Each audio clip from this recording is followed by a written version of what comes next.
Acorda, mamãe, vem, a pancada do pilão bater. A pancada do pilão bater. Acorda, mamãe, vem. Acorda, mamãe, vem, a pancada do pilão bater. Queria começar agradecendo imenso essa oportunidade de estar aqui virtualmente com vocês, participando do Fórum DOC, que já virou uma grande instituição mineira, belo-horizontina. Júnior e companhia estão na luta há tanto tempo, isso é uma maravilha.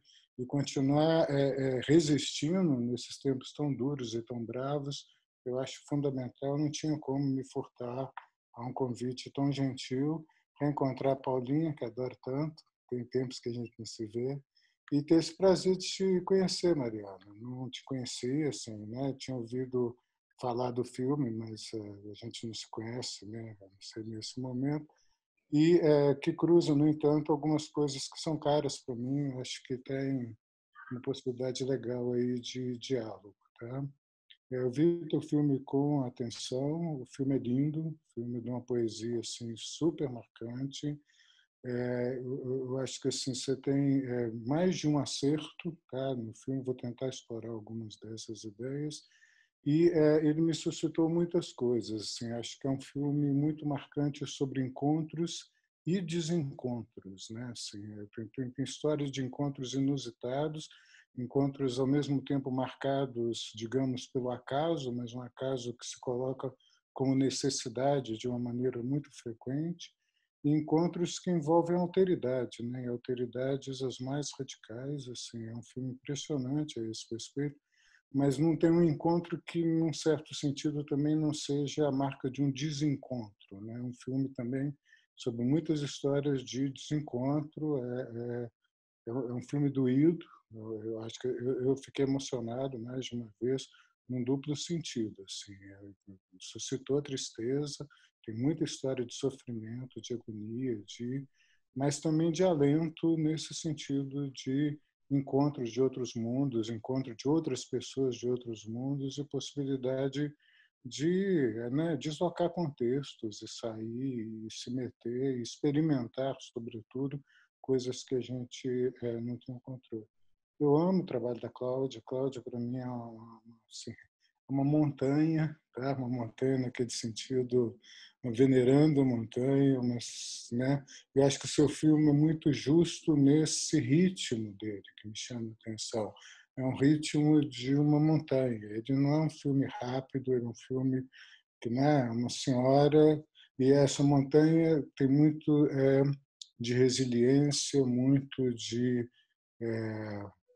eu gosto de montanhas, eu sou mineiro, tá? Então tem uma chave meio atravessada por aí. Mas me suscitou essas ambiguidades. É muita fragilidade que aparece nas histórias de vidas, sobretudo a da Cláudia de um lado e dos Yanomamis de outro lado, e muita força, muita resiliência, muita...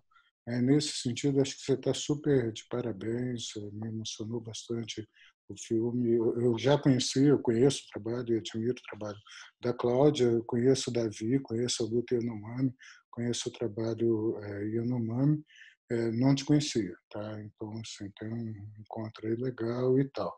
Mas aí parte disso, né? Assim, não vou entrar em muitos detalhes do filme, eventualmente isso volta em outro momento.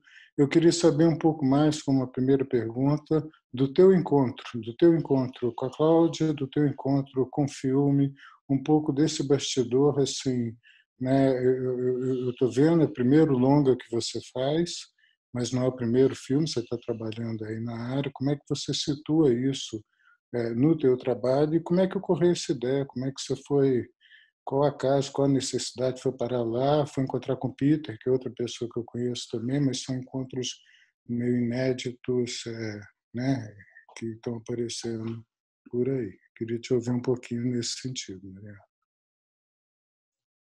Obrigada, Eduardo. Fico super tocada assim, com a sua fala, do filme ter te chegado. Acho que entendo quando você fala que a Cláudia é uma montanha.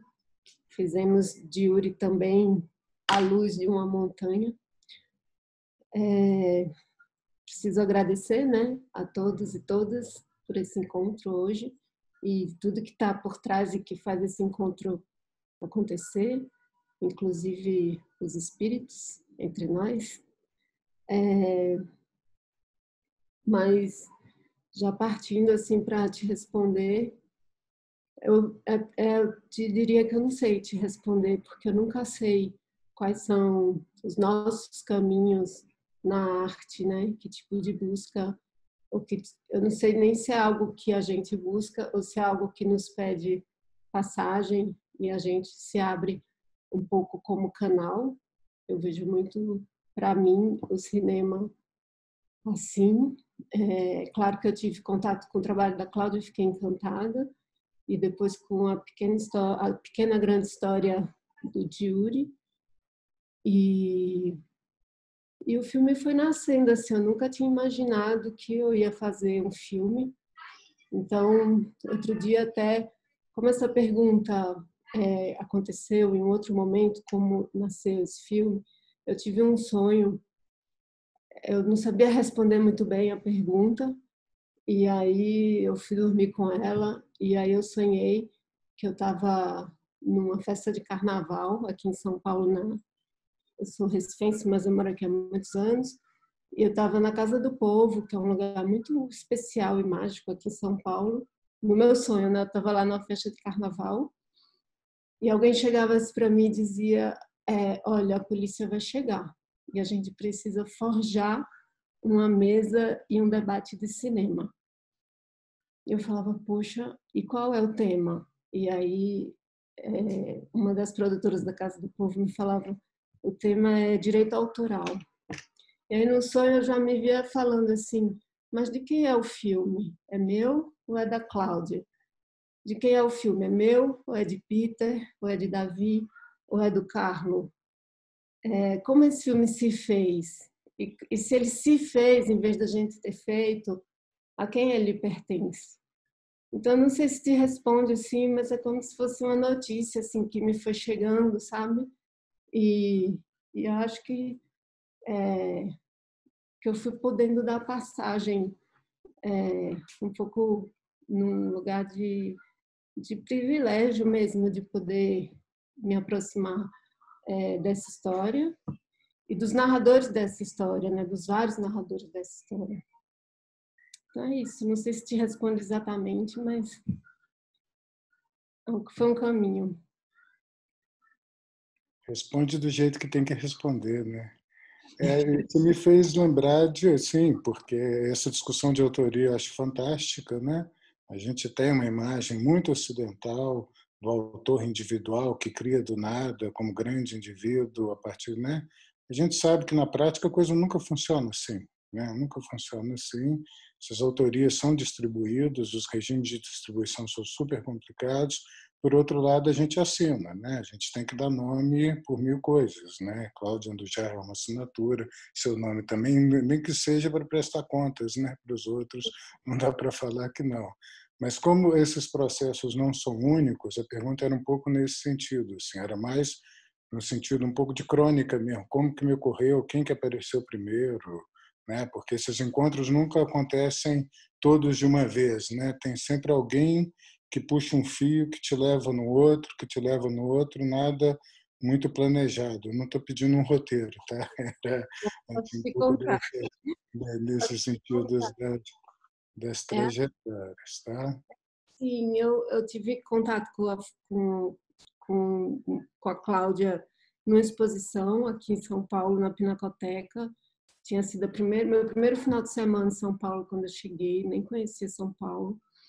E aí eu fiquei sem chão, completamente sem chão, e pensei, eu preciso conhecer essa mulher. Então, é um pouco quando a gente ama muito, né? Então, de repente eu me vi sempre estando onde ela estava, numa exposição, numa fala, no livro, acompanhando um pouco isso, até que aconteceram outras coisas na minha vida, de filmes e primeiros curtas, um pouco de série de TV, E aí eu pensei, bom, talvez seja o momento de dar esse telefonema. E através de conversas, assim, até um pouco acadêmicas e pensando um pouco até na psicanálise, eu pensei, poxa, como seria conversar com a Cláudia é, na língua mátria dela, né? No caso, a língua pátria, porque era do pai, né? Como seria essa conversa e que tipo de substância ou textura poderia surgir nessa que talvez tenha sido a língua proibida, ou a língua da tristeza, e também a língua na qual os fatos aconteceram. Então, o filme nasceu dessa pequena curiosidade e de uma proposta, assim, de levar essa proposta para a Cláudia, que não tinha um nome de filme. Ela era até um pouco agoniante, assim, porque ela perguntava, mas o que é isso? Por que você quer isso? Isso é só isso. E a entrevista, o material bruto dela é super tocante, todo ele, é 1 hora. E ao mesmo tempo, quando terminou, assim, eu pensei, é lindo, mas não é justo com a Cláudia, porque a partir dali uma outra vida se revelou, nem boa, nem maior, nem melhor, nem pior, mas sim uma outra vida. E era preciso talvez contá-la. Então foi um momento que eu pude formatar um projeto e cumprir todas as questões de editais para que a gente pudesse fazer aquela viagem com segurança, né? Então foi isso, porque quando ela mostrou aquela fotinha do Yuri, que é uma história conhecida, mas aquela fotinha não. Quando eu soube da existência dela, era como se fosse o Devir Índia. Peter não gosta quando eu falo isso, porque correto é Devir índio, mas acho que eu posso tomar essa licença poética. É o Devir Índia dela e talvez e fotógrafa. Então, eu achei que o justo seria dar passagem a essa história. Então foi isso. E Peter, né, você perguntou também, eu não queria um tradutor em húngaro, tradutor, eu queria alguém que pudesse ser afetado pela história da Cláudia, que tivesse em si, que tivesse também consigo parte daquela história, e que fosse generoso e doce, porque isso me é caro, assim, de que aquela equipe fosse muito doce, muito generosa, porque que a gente pudesse formar esse ninho, sabe, nesse encontro. Então, foi isso. O segundo comentário, pergunta, você já antecipou, que era essa questão das línguas, tá? Que, assim, de fato, é um recurso tocante, acho que funciona demais, marca, porque não é só... São muitas línguas, né? Acho que, assim, a trajetória de alguém que é poliglota, e esse poliglotismo dela é um sinal, né, das diferentes trajetórias, das experiências da Cláudia, e de você trazer isso para o filme, né? E a gente vê que é difícil, assim, para um brasileiro de início, sem muito, eu estou falando assim, se chega desavisado no filme, até reconhecer de que língua que se trata não é simples, porque afinal é húngaro, né? Assim, se fosse grego, vai lá, a gente sabia, só que não, piada. Mas assim, e como que esse trato com a língua paterna, materna aí, não é simples para ela também, né? É uma língua que ela largou, tem um momento ali, é um momento, eu diria que quase que o mais tenso do filme, é da insistência em tentar trazer algumas palavras que não vinham. E a gracinha, por outro lado, da familiaridade com o português, de ver que ela se sentia em casa na hora do aperto, era, né, alguém que vem de tão longe, num certo sentido, se sentia abrigada entre nós. Mas uma parte era um comentário por aí mesmo, dessa estratégia da escolha das línguas ao longo do filme como um todo.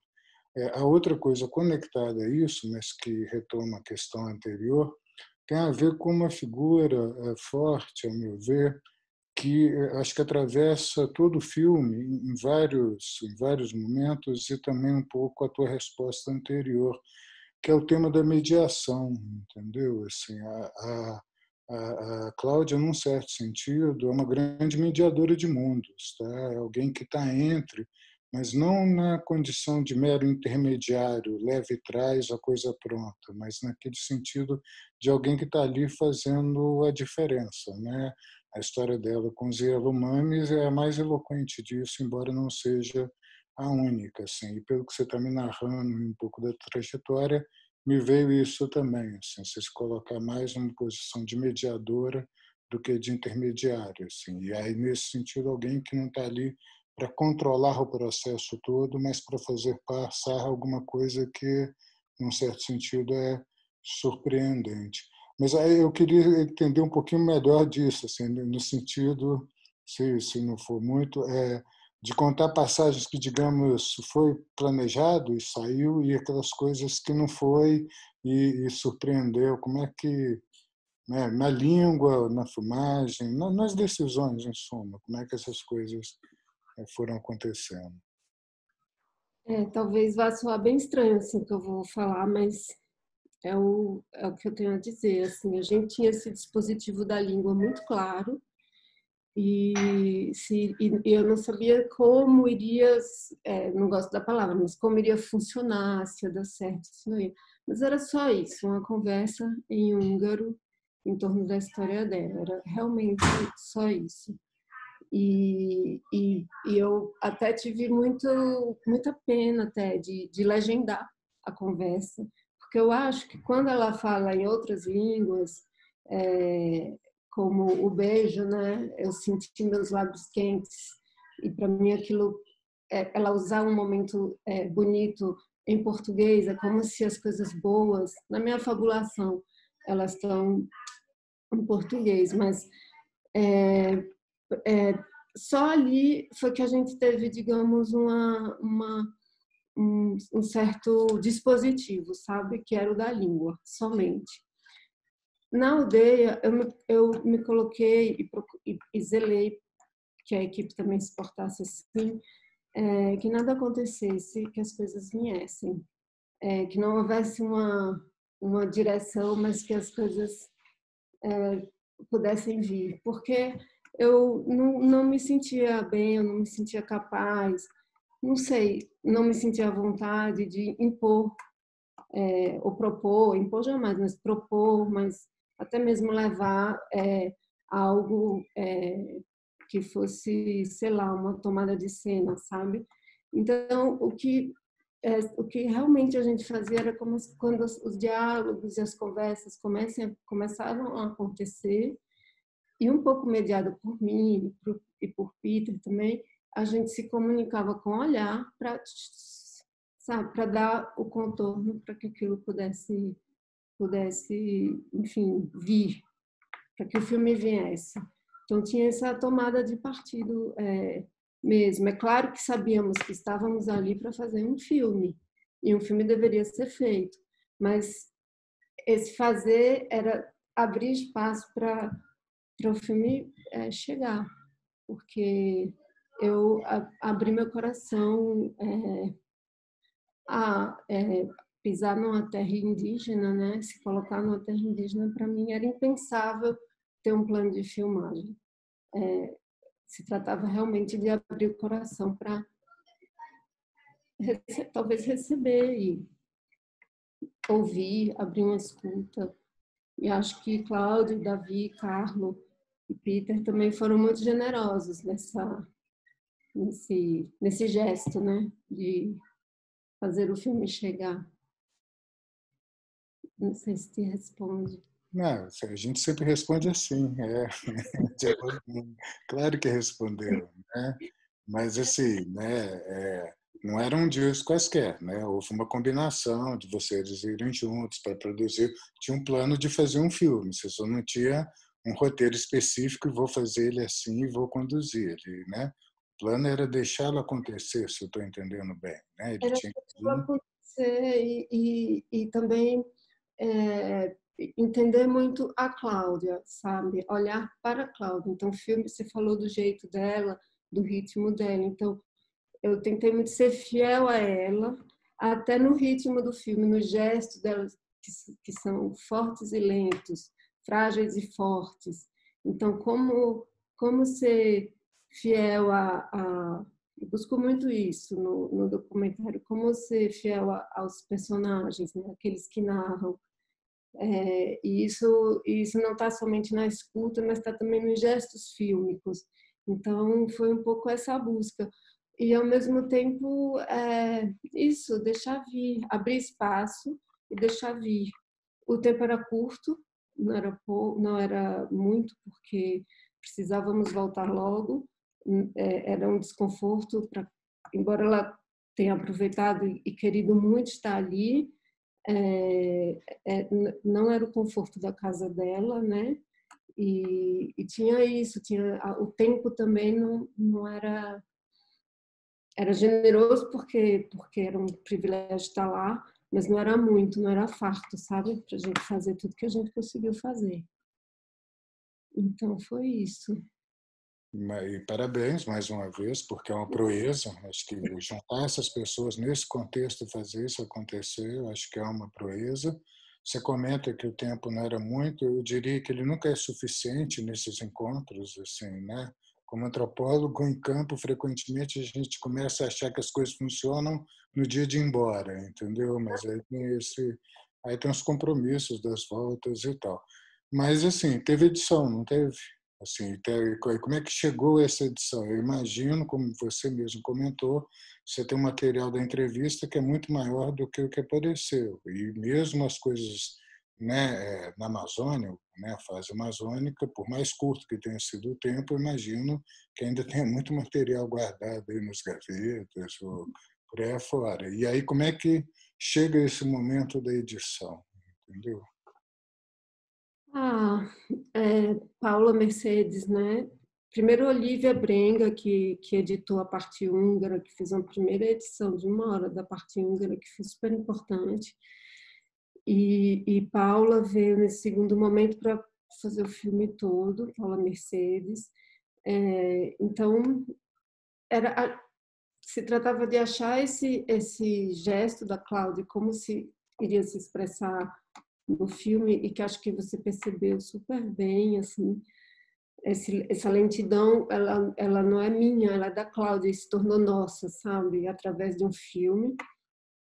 E se tratava ao mesmo tempo de contar uma história com começo, meio e um fim, não é o fim, mas algo, né, de ser um pouco generoso na narrativa, sem ser muito didático, né? Porque, como dizer, abrir janela, sabe? Não indicar o caminho, não dizer foi assim, mas algo aconteceu e está sendo contado assim. Então, como também, de novo, ser fiel àquilo que está sendo contado e sem se perder muito, assim, porque,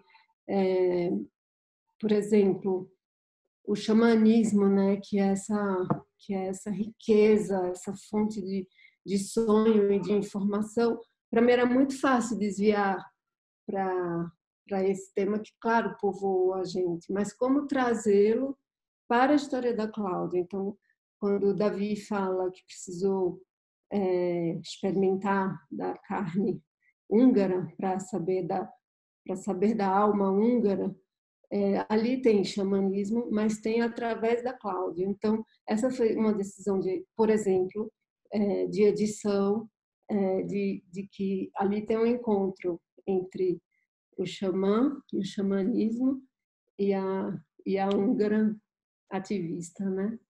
Então, foram essas decisões de estar sempre ali com a Cláudia, sabe? E que os outros fossem desse encontro que ela também propiciou, que se desse através dela, sempre através dela. Então, as decisões de edição foram sempre assim. E, claro, tem materiaizinhos, assim, que seriam vários outros filminhos lindíssimos. Um dia podem vir. O material não é super farto, porque a gente tinha esse gesto mais comedido mesmo, não era sair filmando, não era isso. Então, não é um material super farto, mas o que temos é muito tocante, eu diria. E acho que, de alguma forma, isso está no filme. Eu acho que uma das cenas mais tocantes no filme é o cuidado dela se cuidando, né? É uma história de cuidado, aquele momento em que, naquelas condições, né? Super. Mas aí você me leva para o outro lado, porque eu perguntei da língua e não tinha como, é Cláudia, e bom, é filme, não é só áudio. É a questão das imagens, a curadoria, digamos assim, a curadoria das imagens da Cláudia. Como é que isso funcionou e tal? E aí, sim, e o filme podia desviar para outros lugares, tá? Um deles, assim, podia ser um filme sobre xamanismo, mas não era o caso, né? Não podia ser sobre Davi, que é um dos problemas, porque você está lidando com figuras montanhas, entendeu? E aí, nesse sentido, segurar a trilha eu achei importante. Mas nessa aí, assim, me chamou a atenção, óbvio, né? Algumas ausências. Uma delas, aquelas imagens dela dos sonhos Yanomami, sabendo que isso é forte. Mas é muito fácil você reclamar daquilo que você não viu, entendeu? Então eu ponho isso entre parênteses e tiro de lado, tá? O que eu queria saber mais era um pouco o processo da escolha dessas fotografias, porque essas e não outras, como é que isso funcionou? Tão difícil, né, responder.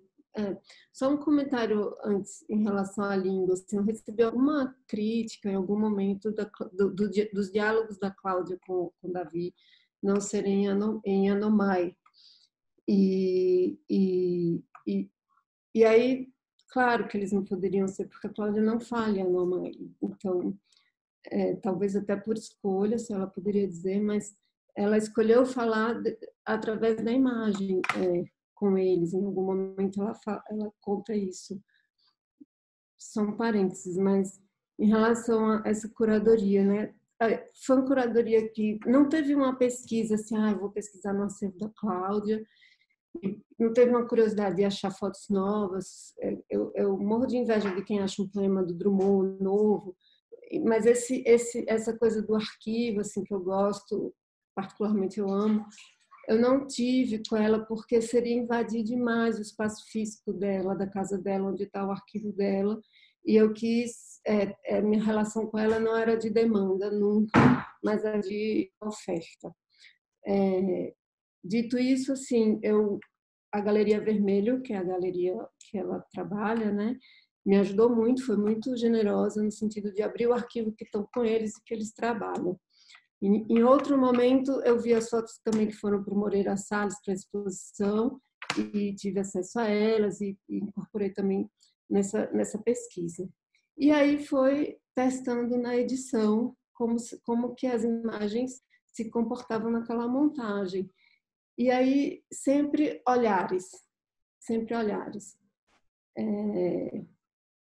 Era esse o partido, assim, sempre uma rusticidade, de alguma forma, essa fotografia da Cláudia que não é dela nem deles, mas que é essa terceira coisa que surge, que parece que só o tempo das relações de uma floresta permite.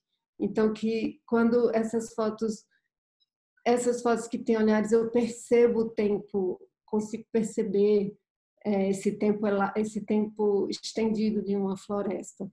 Então, tinha isso, assim, quando a gente conseguiu encontrar na montagem esse partido, a gente caminhou nele, e claro que banhar as imagens da Cláudia com uma trilha tão especial feito para ela, para essas imagens, né, que foi a trilha do Grivo, do Nelson e Canarinho, um trabalho também muito lindo, assim, que a gente discutiu muito para chegar nessa música de Ninar, música para Ninar de Yuri, era um pouco o que conduzia, mas diria que foi isso, que foi achar esse tempo que tivesse nas fotos. Eu vejo esse tempo nos olhares. A série Sonhos eu acho lindíssima, mas ela tem várias leituras, propõe várias leituras que talvez fosse confuso olhar ali Então foi isso. Foi isso, fechar esse tempo que é o tempo de uma floresta, sabe? Das relações que uma floresta propõe. Perfeito. Assim, eu posso até errar. Não, perfeito, exato, porque tem fios que puxam aí e tal, e conectam, isso daí. Eu tenho mais uma questão, na verdade duas, vou fazer as duas de uma vez. Uma é super meio batida, óbvio, mas não tem como, eu acho, não fazer pergunta, que é se a Cláudia viu, o que ela achou, como é que foi a reação da Cláudia, provavelmente é isso. E a segunda é um pouco para engatar com o próximo filme do Miguel, que tem uma outra coisa que eu percebi muito dessas presenças, e acho que, né, o Julie e a escolha dele como título, e essa coisa da canção de Ninar, traz de novo essa questão de um cuidado, de uma fragilidade, de uma linha tênue que o tempo todo pode estar se rompendo, e muitas vezes se rompe, mas que dão acesso a uma série de outros processos depois absolutamente incríveis. Já falei da super força que vem aí, da trajetória da Cláudia, que aparece, né, e vai encontrar com outras figuras monstruosas, no melhor sentido, como Davi, e por aí vai. Mas tem uma outra presença assim, super incômoda no filme, tá? Que vai reaparecer no Miguel, que são os exércitos. Né? Assim, ela vai topando com o exército o tempo todo. É o exército da guerra, o exército nazista, é a Hungria ocupada, então a Romênia, e depois o temor, né, que, pelo que eu sei de lá, do Exército Vermelho que vai libertar, mas não vai libertar e tem que sair correndo, e de repente vai parar aqui no Brasil. Quem é que ela vai encontrar na luta Yanomami? Tá com o exército de novo, a Amazônia é nossa, aquela coisa super complicada que infelizmente está atual de uma maneira absurda aí, né? Eu queria te ouvir um pouco isso, assim, essa conexão aí com o exército e fazer essa passagem para o filme do Miguel, que é um encontro, né? Eu não vou adjetivar, tá? Esse é um encontro mais do que desencontrado, são outros encontros, né? De novo o tema do encontro e do desencontro com essa potência louca que é esse tal do exército. Isso. Sim, a Cláudia viu várias vezes o filme, vários cortes, acompanhou, acho que mostrei 4 cortes para ela, assim como Davi, Carlo, em algum momento a família não indígena dos Yanomami, o pessoal do Instituto Socioambiental, que trabalhou muito perto da demarcação das terras, todos viram, acompanharam com muito cuidado, com muito zelo, e eu sou muito grata e uma troca muito bonita, assim, e eu sempre tinha a chance de fazer essas sessões na sala de cinema da Galeria Vermelho, que tem uma salinha muito massa, e, então a gente tinha essa oportunidade desses encontros para discutir o corte. Quando tudo ficou pronto, aquela cópia, master, aí aquele teste de cópia no Cine Sesc, que é uma sala divina aqui em São Paulo, em que ela pôde ver o filme finalmente com a trilha, e que foi muito emocionante porque ela viu as fotos com a trilha e falou, mas essas fotos são minhas? Não era uma pergunta de uma pessoa que poderia estar esquecida, não era. Era porque eram fotos que se moveram para algum lugar, sabe? Ela estava tentando de novo reaver e claro que ela entendeu que as fotos são dela. Depois, em algum momento, a gente viajou para esse filme, está tendo, né, integra a exposição dela, Cláudia Andujalo Yanomami, que saiu daqui de São Paulo, foi para Paris e agora está em Milão, fechou por conta do lockdown. Então, ela acompanha o filme acompanha ela, então tem esse encontro, como você fala, né? Do Exército, eu fico meu coração até dispara de responder, porque para o filme foi a parte mais difícil de montar, e eu acho que é quando o filme cai um pouquinho, mas porque é difícil, porque é um tema difícil, para mim, muito difícil. Fico muito grata ao Miguel, por exemplo, que posso fazer filmes que encare isso de uma forma denunciativa. Mas, claro, a gente teve que passar por esse capítulo do Exército, mas eu responderia que eu gosto muito da resposta que o Davi dá no filme, que ele fala assim: o exército pisou nós com o sapato, e nós, a gente saiu feito sai uma borboleta. Uhum. E aí ele faz um gesto assim. Eu acredito nisso, e ele fala no plural, pisou nós, eu entendo daquela frase, nós os indígenas, nós, a Cláudia. E eles saíram como sai uma borboleta, como saem os vagalumes. Acho que é um pouco isso que eu poderia dizer. Agora sim, pesquisei os arquivos, o nome da Cláudia nos arquivos, fiz uma pesquisa bem extensa de arquivos sobre como a Cláudia é citada nos arquivos da CNI, né? Poderia ir por esse caminho, sabe? Mas o caminho da borboleta eu achei que se apresentou de outra forma para mim. Para o Miguel, então, eu tenho mais um outro comentário para fazer sobre o filme, né? Mas eu acho que é melhor deixar para depois um pouquinho, sobre fotografia, aliás. Miguel, Paulinha. Obrigada. Obrigado a você.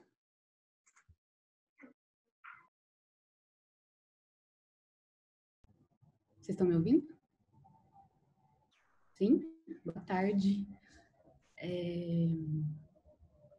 Uma alegria dividir esse momento com vocês, conversar sobre 2 filmes incríveis, assim, rever amigos e participar dessa edição do Fórum Doc, né, como o Eduardo falou, festival tão importante de cinema. Eu acredito que, assim, na minha trajetória bióloga, como pesquisadora das imagens também, foi um festival muito importante que tem me formado, assim, desde que eu conheci o Fórum Doc em 2012, lá em Belo Horizonte. Fui convidada pela Júnia, né, para conversar um pouco sobre o filme novo do Miguel, A Flecha e a Farda, que é um filme que trata da história da Guarda Rural Indígena, que foi um batalhão de indígenas soldados que foi criado no final da década de 60 pelo Capitão Pinheiro, que é um capitão de alta, assim, né, de alta patente, de muita influência na Polícia Militar de Minas Gerais, nesse contexto da ditadura. E o filme do Miguel parte das imagens que o Gesco von Puttkamer, que foi um grande cinegrafista, né, indigenista, fez da formatura da Guarda Rural, e o filme se desenrola a partir dessas imagens para chegar nas terras indígenas Karaô e Xerente e conversar sobre os sentidos dessas imagens e as memórias da Guarda Rural Indígena com anciões, né, velhos que fizeram parte dessa experiência e também pessoas que foram contemporâneas a isso. Satisfação te ver, Miguel, te rever aqui online depois do filme pronto. A gente teve a oportunidade de conversar sobre a sua pesquisa e sobre o trabalho de realização do filme algumas vezes. O Ernesto eu não conheço pessoalmente, mas conheço o trabalho dele, então ele também está aqui com a gente, da equipe do filme, para falar sobre isso. E aí queria começar levantando a bola por uma pergunta que o Eduardo fez também para a Mariana, e que eu acho que também faz sentido te ouvir sobre isso, porque eu acho que a gente vai entendendo os contextos do trabalho, assim. E aí queria ouvir de vocês dois, assim, como que essas imagens da Guarda Rural Indígena, como elas chegaram até vocês, qual foi os processos disparadores da realização desse filme, e depois quais foram os caminhos que levaram até as terras indígenas Karaô e Xerente. Boa tarde. Legal. Bom, queria também agradecer muito pelo convite para conversar. Mariana, eu não vi ainda esse filme, mas estou muito, muito curioso para ver. E só dizer que tem 2 pessoas que foram muito importantes no nosso processo, que é o Edivaldo e a Luísa, que não puderam participar dessa conversa. Então, enfim, só E, enfim, muito bom também ver, Paula, a sua pesquisa foi muito importante para a gente no processo, né? O seu mestrado sobre essa história também, né? Eu acho que eu primeiro tive contato com essas imagens quando eu conheci o Marcelo Zelic no final de 2014.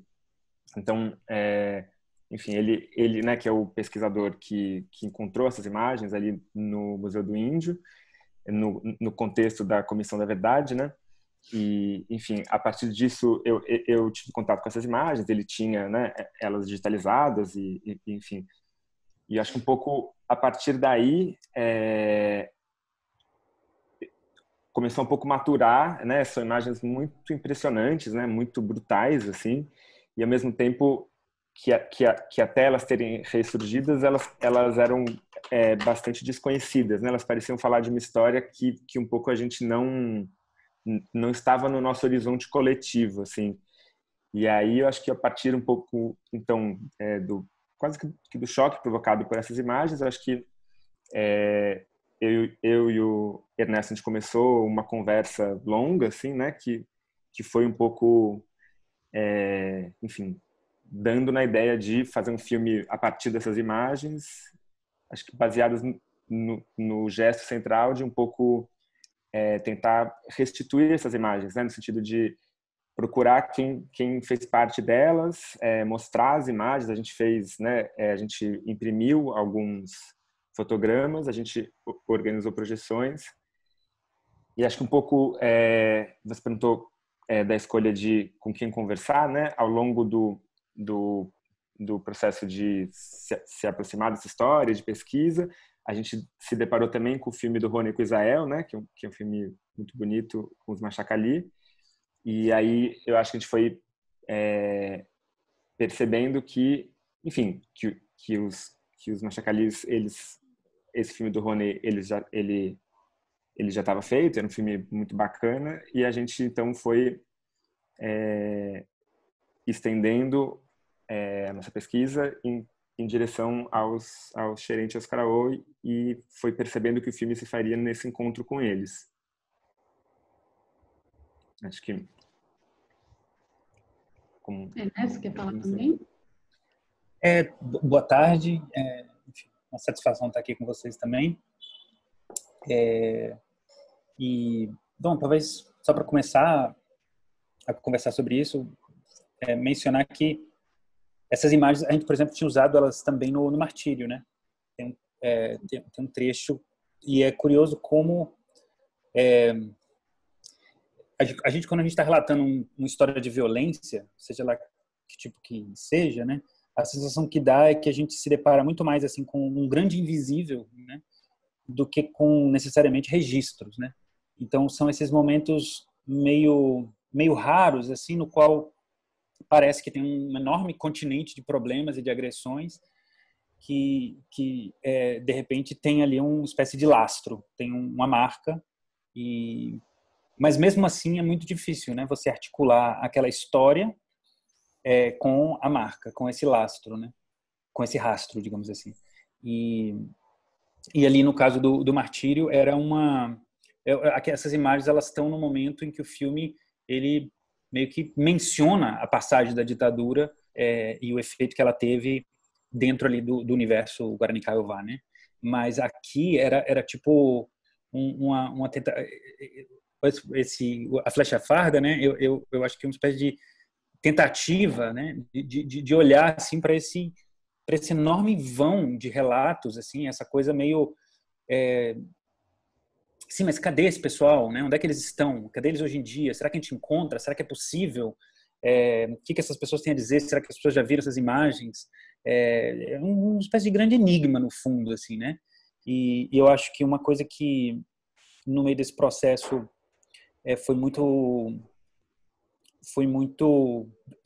bem-aventurada foi o fato de que a gente encontrou um companheiro, né, o Edivaldo, que também estava fascinado, né, por esse processo, também tinha visto essas imagens, né? Então, digamos, o filme ele aconteceu num momento no qual essa pergunta que o filme estava se fazendo, né, o que são essas imagens, o que aconteceu, como foi exatamente que isso foi sentido do ponto de vista das comunidades, ela também estava sendo feita por parte de pessoas nessas comunidades, né?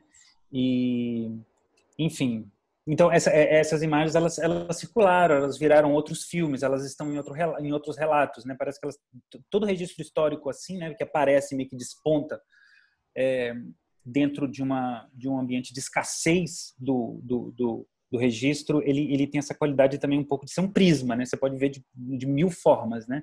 Essas imagens, essa história ela pode ser recontada e ela pode ser reinvestigada de várias formas possíveis. E eu sinto que A Flecha e a Farda foi uma tentativa de fazer fazer uma incursão dentro dela, né? Inclusive eu acho que ainda tem história para ser contada, né? A partir dessas imagens, né? Enfim, só para começar a conversa aí. Legal, você tocou numa questão, assim, uma formulação que inclusive aparece na voz da narradora do filme, uma pergunta que eu gosto de ouvir, que eu acho que ela fica durante o filme todo, né? Eu até anotei, que é mais ou menos o seguinte: que perguntas fazer para essas imagens, no caso as imagens do GESCO, né, da formatura da Green, para que possamos escutá-las, assim. E aí você, Ernesto, você já, inclusive, formulou algumas das perguntas que movimentaram o filme, mas queria ouvir vocês falando sobre isso, assim. Quais foram as perguntas que movimentaram vocês da equipe? E você falou da figura do Edivaldo, uma pena que ele não está aqui conosco, mas também fiquei pensando sobre isso, sobre quais são os processos que estavam acontecendo dentro das comunidades Craô e Xerente, que magnetizaram esse encontro de vocês, assim, né? O Miguel citou o filme do Israel Machcali e do Rony Freitas, né, feito com a Sueli também, que eu acho que, enfim, abriu passagem para que os brancos a gente pudesse se lembrar dessa história, né? Eu tenho a mesma sensação que você, assim, como imagens tão impressionantes pela brutalidade, pela violência, como são aquelas da Guarda Rural, permaneceram tanto tempo esquecidas, né? E quando a gente vê que tinha uma placa de centenas de pessoas ali, mas a gente se esqueceu, né? E aí, enfim, entre os Machacali, todo o processo de investigação que foi impulsionado pela Comissão Nacional da Verdade, também as comissões estaduais começaram a mobilizar, né, essas memórias, os contextos políticos por onde as lideranças Machacali também transitam. E aí eu fiquei pensando um pouco nisso. Você já levantou essa bola, fiquei com vontade de ouvir vocês mais em relação às próprias perguntas de vocês, né, como propositores do projeto, e também as perguntas que vocês encontraram sendo feitas nas aldeias, quando a equipe chegou para fazer a digital.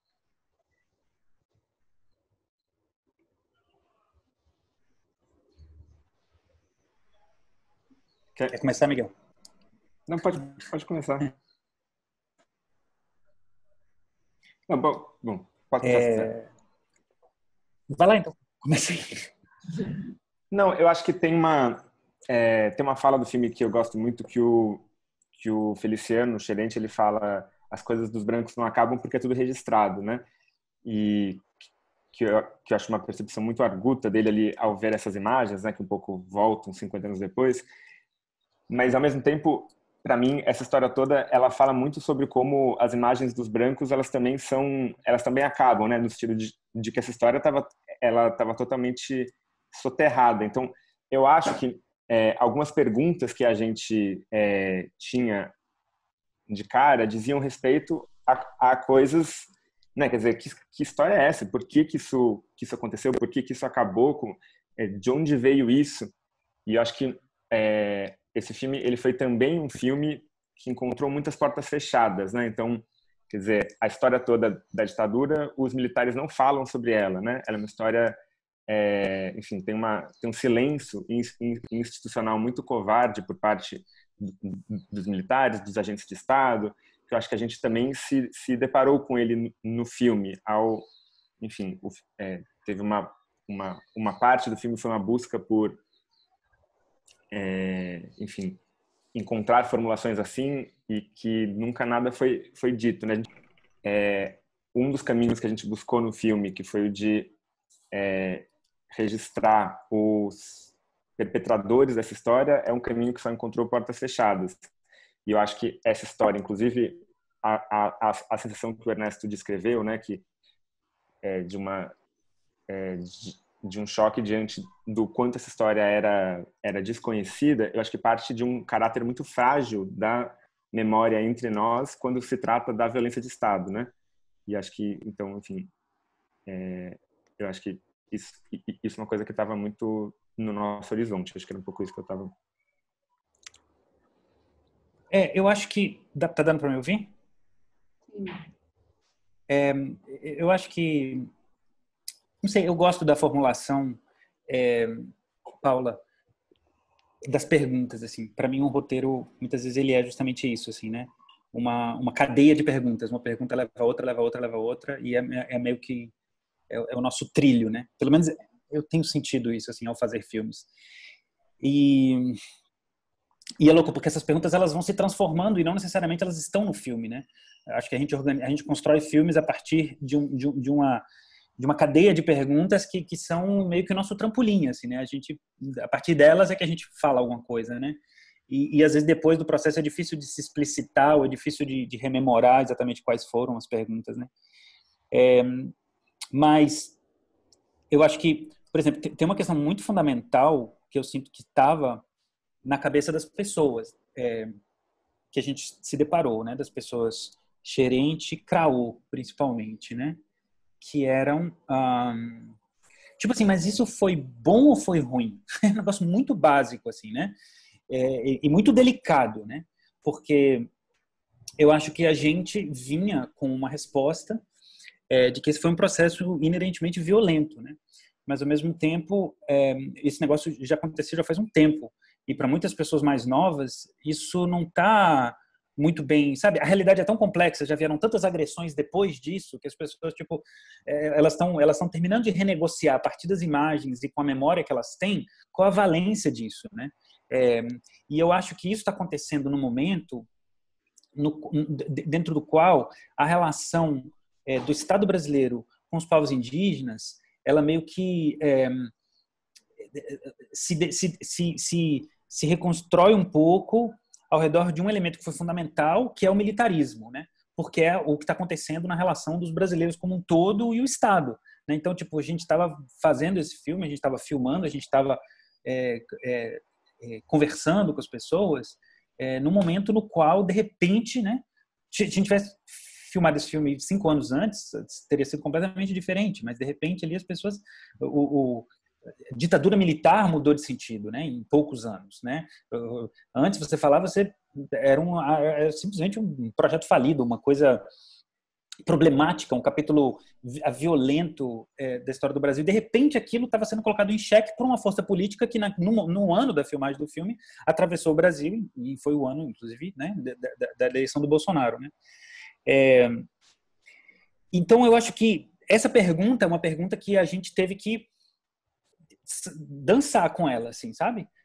Para a gente colocar, acho que o nosso ponto de vista também, né? Não, isso aqui é um retrato de um capítulo violento, um capítulo problemático. E, claro, tem muitas pessoas que estavam entendendo isso muito bem, mas, assim, a própria conversa com os brancos é uma conversa tão cheia de ruídos, né? Que, de repente, até você conseguir se posicionar e as pessoas entenderem que você não está mostrando aquelas imagens para defender aquilo que está ali, mas que você está mostrando aquelas imagens para poder justamente discutir o problema que está ali, é um trabalho. Então, eu acho que uma pergunta que acabou mobilizando muito a gente foi, digamos assim, o quanto do militarismo que está ali presente, que tipo de fantasias que estão mobilizadas presentes dentro da imagem do índio fardado, que eu acho... é minha tese, assim, Ernesto. Eu acho que isso foi uma fantasia da ditadura militar. Eu acho que a ditadura militar construiu uma fantasia do índio puro fardado, que se sobrepõe a uma série de outras fantasias que vêm, né, com relação aos povos indígenas do Brasil ao longo da história. Mas o quanto essa fantasia, digamos assim, ela hoje em dia, que interface que ela faz com o militarismo que a gente está vivendo agora, né? Então, que fibras do processo político que estavam ali, que continuam presentes. Esse é um ponto central, assim, para mim. Não sei se deu para entender muito bem. Sim, sim.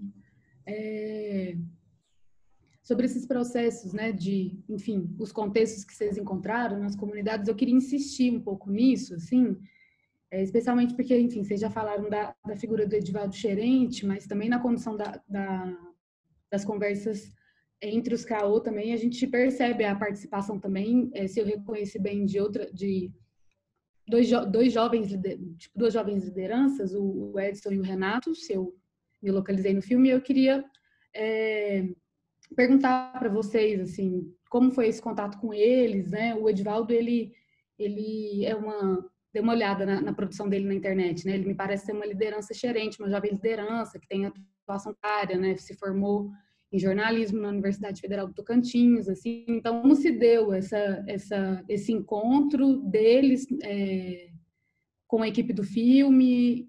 Como actuaram essa participação deles, né? Tipo, eles estavam na condução das conversas, como que isso aconteceu, assim, contextos em que vocês sentavam para ouvir os velhos, ouvir as velhas, ouvir as pessoas contemporâneas, a experiência da Grinha, assim, queria entender um pouco da relação que vocês foram capazes de construir com essas três figuras e de que modo que eles também teceram e enfim, construíram as conversas que são o fio condutor do filme, né? Não só as imagens do Gesco, mas também como as imagens funcionaram como um disparador mesmo, assim, de reflexões e formações históricas de lideranças, Xerente e Craô, assim. Então, entender um pouco da participação do Edivaldo, do Edson e do Renato.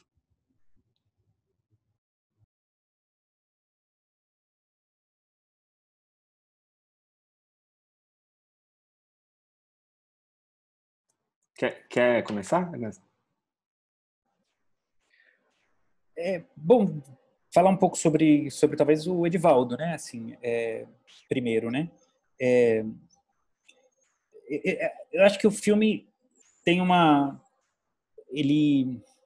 ele tem muitos momentos que não estão no filme, né? Obviamente, mas assim, ele contava com uma espécie de antessala, eu sinto assim, constante, que era um debate que inclusive está muito filmado, né? A câmera, a gente optou por rodá-la constantemente, e aí não rodar constantemente, mas assim, tem um processo assim de meio metalinguístico do próprio processo de discussão sobre como fazer as conversas, etc., que está extensivamente filmado, mas que não está na montagem, né? E nessa antessala, digamos assim, a gente tinha longas conversas, tipo as conversas com o Edivaldo, assim, para mim elas são o que organizaram, assim, né? Eu no papel enfim, também fazendo interlocução, mas principalmente no papel de fotógrafo, mas que na verdade é um papel, né, de estar ali intermediando com a câmera, né, o papo, né. E aí a gente meio que se jogava, assim, a gente colocava entre a gente o que são as grandes dúvidas, assim, as grandes inquietações sobre esse material. E aí, no momento das entrevistas, o Edivaldo, eu sinto ele fazia uma espécie de grande papel de ponderação, assim, fazia muito bem, assim. Eu acho que o filme dá para sentir, né, o quanto ele, mas no fundo ele que está assim, não é só ele que está conduzindo as conversas, ele está tendo as conversas, né, mas assim ele está meio que representando uma espécie de todo um debate que estava acontecendo ali com a gente e com, enfim, com a Luísa e com o resto da equipe, com o Bruno e a Marta, né, a esposa dele, que realmente foi uma figura fundamental assim durante a produção e que infelizmente faleceu, né? Então a gente tinha esses momentos na casa deles mas que o Edivaldo era o representante um pouco desses momentos. Aí eu acho que em alguns momentos assim o Miguel e eu, a gente meio que se intrometia na conversa, tentava jogar a conversa para lá e para cá.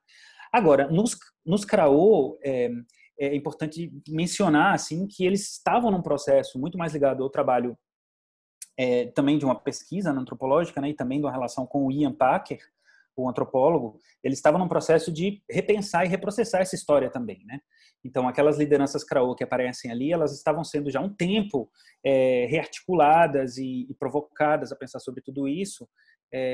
E aquela reunião, o filme, ele meio que como é que fala? Se acopla a um processo já de reunião das pessoas para conversar sobre aquilo. E aí essas figuras mais novas, elas estão ali como, digamos assim, jovens da aldeia que vão participar dessas conversas com os mais velhos, que vão rememorar essa coisa que aconteceu, né? E aí muito nessa posição, assim, né, de interlocutores, tradutores. Mas o interessante, eu acho, desse filme é que eu sinto que todo mundo estava meio curioso para falar desse assunto, assim. Então esse foi uma certa facilidade, eu sinto, sabe? esse pessoal todo mais jovem, ele estava todo mundo assim querendo fazer essa pergunta para os mais velhos. E os mais velhos também têm diferentes verdades sobre o que aconteceu e diferentes versões. Então ali era um palco um pouco para botar essas versões na roda, né? E eu acho que o filme ele é um retrato, ele é um testemunho do quão complexo é tentar articular essas diferentes verdades, assim, que elas são cheias de dores, elas são cheias de morte, e elas são, enfim, no final das contas, tudo recai sobre a grande pergunta que é, mas como e por que acabou esse negócio, né? Que eu acho que é o grande lance que nem os jovens, nem os mais velhos entendem, em um certo sentido, nem a gente muito bem, sabe? Não dá para entender muito bem como começou e também não dá para entender muito bem como acabou. Mas eu acho que são essas perguntas, essas inquietações que vão mostrando essas relações assim, com as diferentes ideias que estão por detrás dos diferentes fenômenos que a gente vê ali acontecer. Especificamente, se fardar, ter uma arma, policiar a própria comunidade, exercer uma certa soberania sobre o território, etc. Eu acho que eu só queria reforçar que eu acho que o nosso encontro com ele se deu em um contexto no qual, a partir da reemergência desse material, havia um interesse, uma discussão ali prévia à nossa participação, né? Quer dizer, a gente meio se inseriu em um contexto mais amplo, que acho que foi disparado, de fato, pela Comissão da Verdade. Então, como ele falou, o encontro CRAO, a gente só registrou, quer dizer, o filme, né, tinha uma articulação prévia que passava por eles, por várias lideranças que já tinham visto essas imagens, que um pouco queriam falar disso. Então, havia um pouco uma certa convergência nesse sentido do filme com algo que já estava acontecendo nas aldeias, que não foi provocado pela gente. A gente um pouco se insere nesse contexto, que é um contexto histórico, no fundo, né? Que tem a ver com a Comissão da Verdade, enfim, com uma memória que vai um pouco, ao reemergir, ela vai chegando nos lugares e vai gerando coisas, né? Acho que o filme um pouco se insere nisso, eu acho.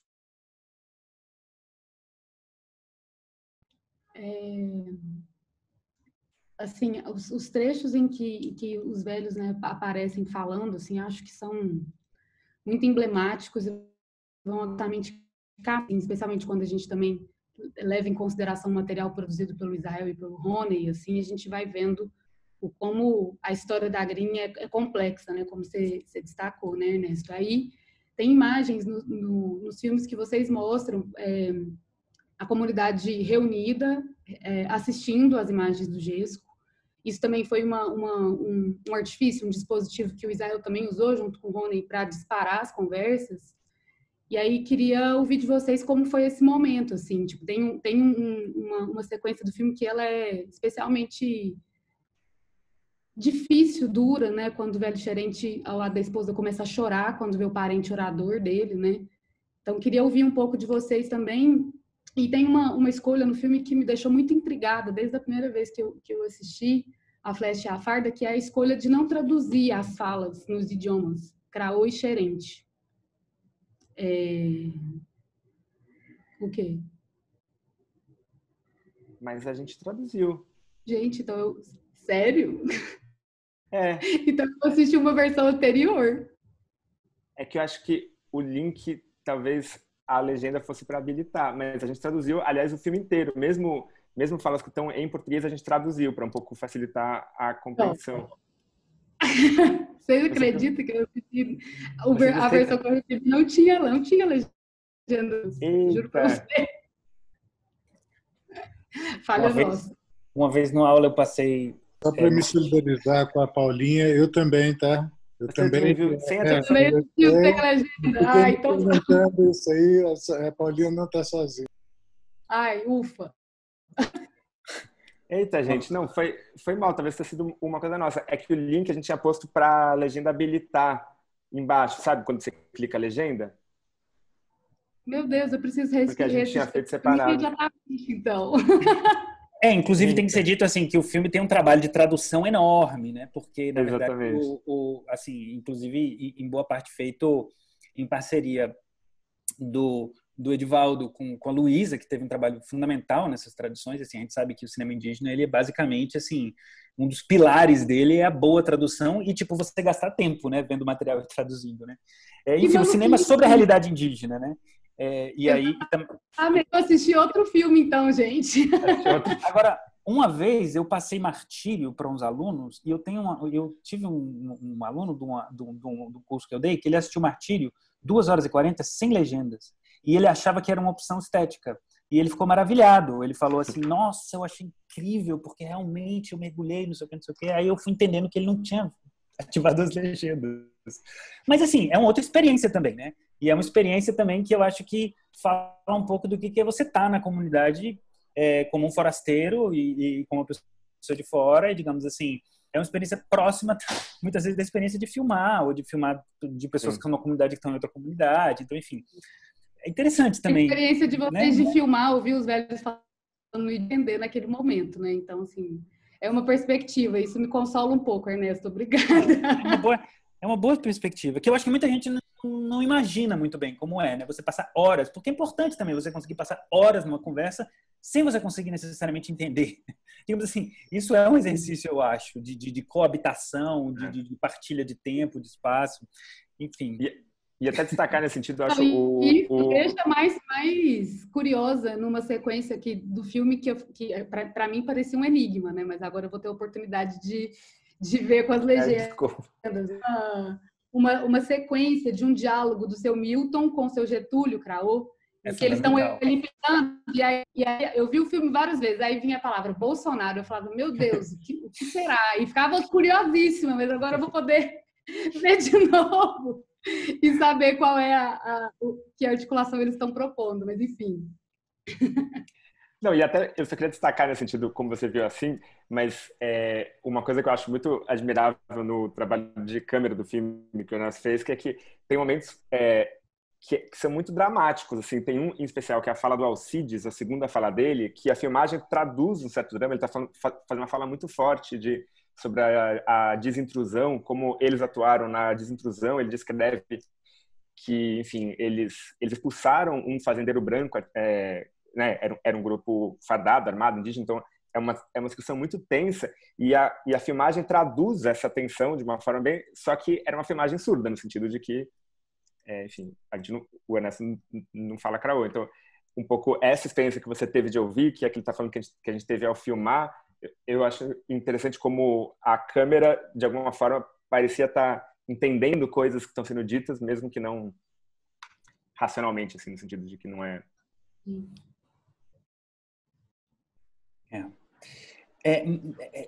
Enfim, assim, é parte da experiência de filmar nesses ambientes, né? A gente vivencia isso muito, né? Enfim, eu tenho uma longa experiência com esse tipo de situação. Na verdade, a gente acaba captando elementos, eu sinto, né? Mas, Paula, quando você escutou a palavra Bolsonaro no meio daquela conversa do Milton e do Getúlio, o que você imaginou que as pessoas estavam dizendo? Eu estava... Eu fiquei pensando numa reflexão possivelmente circular, né? De demonstrações de conexão que existem entre o contexto rural e o que a gente vive hoje, assim. Eu fiquei pensando alguma coisa nesse sentido. Se aproxima? Estou curiosíssima para rever o filme agora.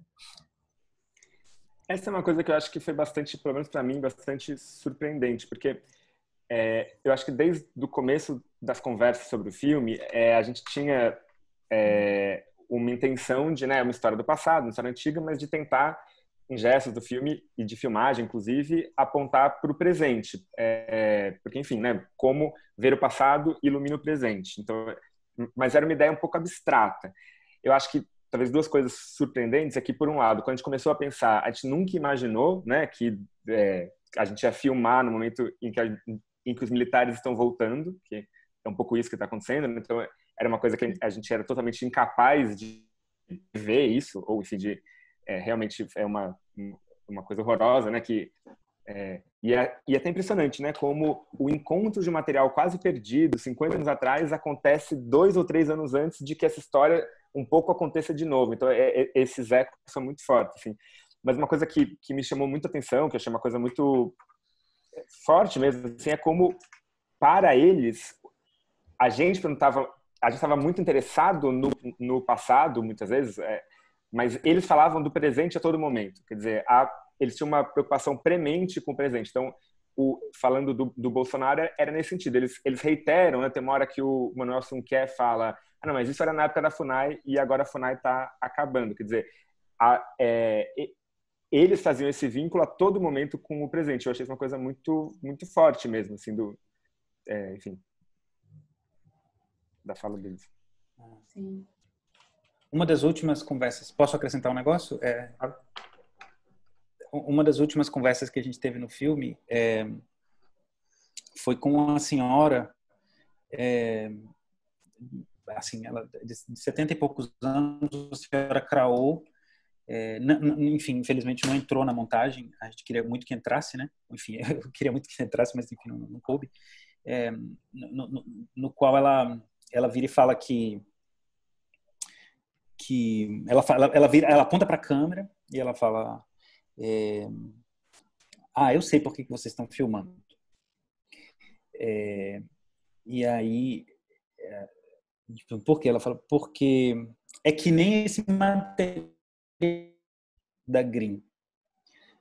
O Bolsonaro quer matar a gente, o Bolsonaro vai exterminar todos nós, e aí no futuro vão poder mostrar como é que a gente era. Então, quer dizer, um negócio assim brutal. Eu não consegui segurar a câmera depois que ela falou isso, eu abaixei. Aí eu tentei falar para ela, mas escuta, a senhora acha que a gente está apoiando o Bolsonaro?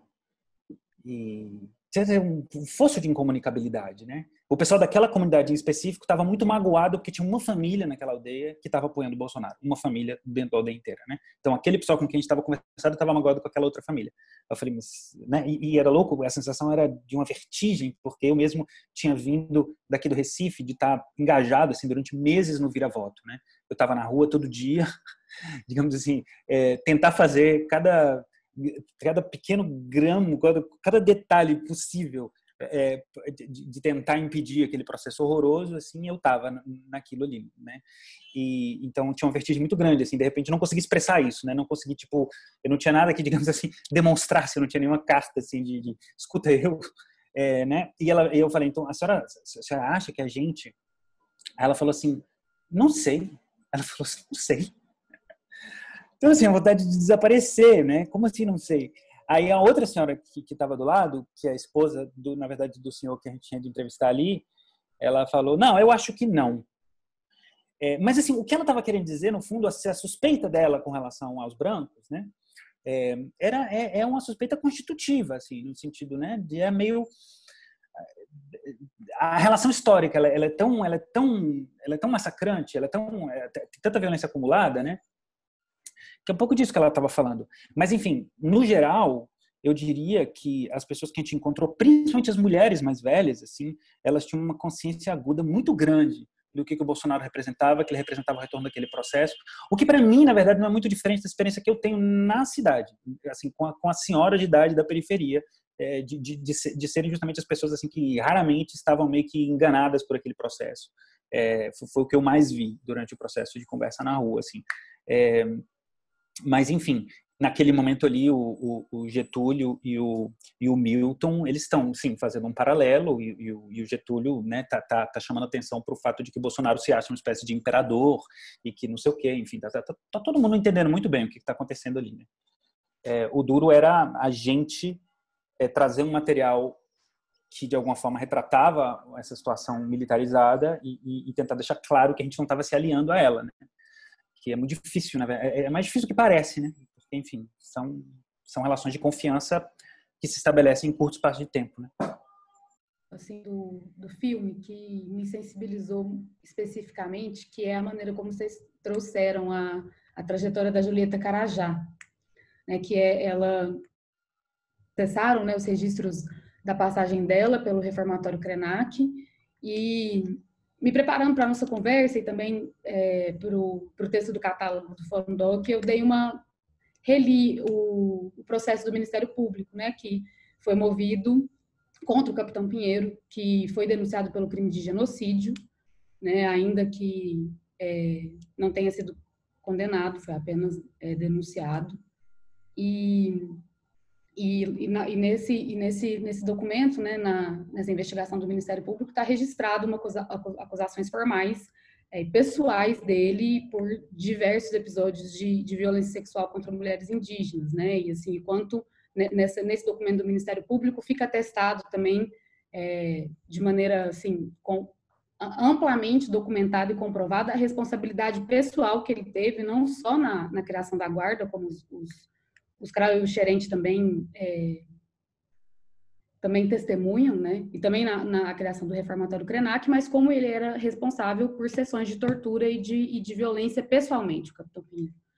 E eu achei muito sensível a maneira como vocês trouxeram a trajetória da Julieta e especialmente o fato do Edivaldo ter feito registros dela, né? Pouco tempo antes dela falecer, assim.